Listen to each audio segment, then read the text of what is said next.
did you meet where you went, wow? Well, you were talking about Madonna. I mean, she came to my show here in New York City, and I didn't even know she was there, and my DJ was like, bro, I think that's Madonna in the crowd, and I'm like looking through the lights, and I can barely see, and that was. I'm like, get out of here. And she had her entourage there, you know. I mean, if I would have known, I would have like triggered something like put on, like a virgin or something silly, because I am a jackass. I would have had the DJ play it or something. But no, it was funny, and it was kind of surreal at the same time. But did you date Madonna? Yeah, I dated her. For how long? A little over a year. Were you in love? No. How does that come about, though, that she goes to your show? She came after me, man. She's aggressive. She wanted me. Well, wait a minute. Give me that day. She was much older, so I was like, whoa, what's going on with this, you know? And she get your number? She came into the dressing room right after the show. Said, that night? Great show. And then she grabbed me, and we were having cocktails that night. Anything else? You want to know details? Yeah. I can't do that out of the respect for the ladies in my life. It's just not gentlemanly. Right. Okay, fair enough. You know? Fair enough.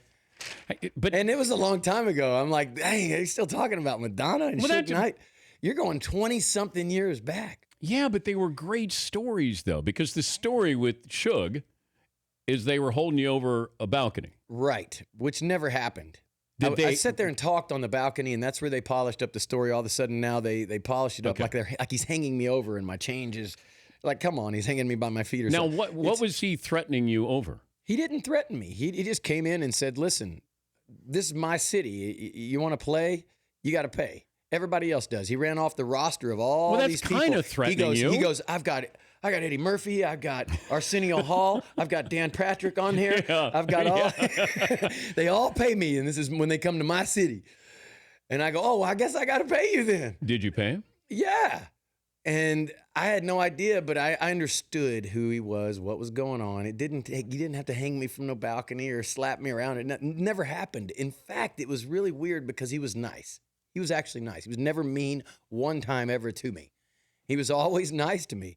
And it was really strange because he's huge. And But how does this story get out that they're hanging you over a balcony because they want you to sign over? Because I went he was in my room. I checked in, and he was already in there. And how did he get in there? Yeah, he knows people. Same way he found out I was at Benihana's or wherever else he let me know that I was at. He was kind of letting me know, I know where you're at, anywhere.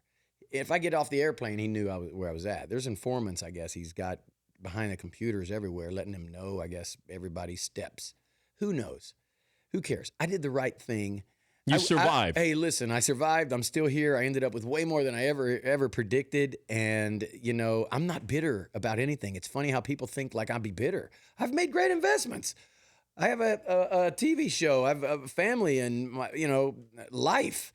I have a real life, and that's it. The Dan Patrick Show, weekday mornings on Audience.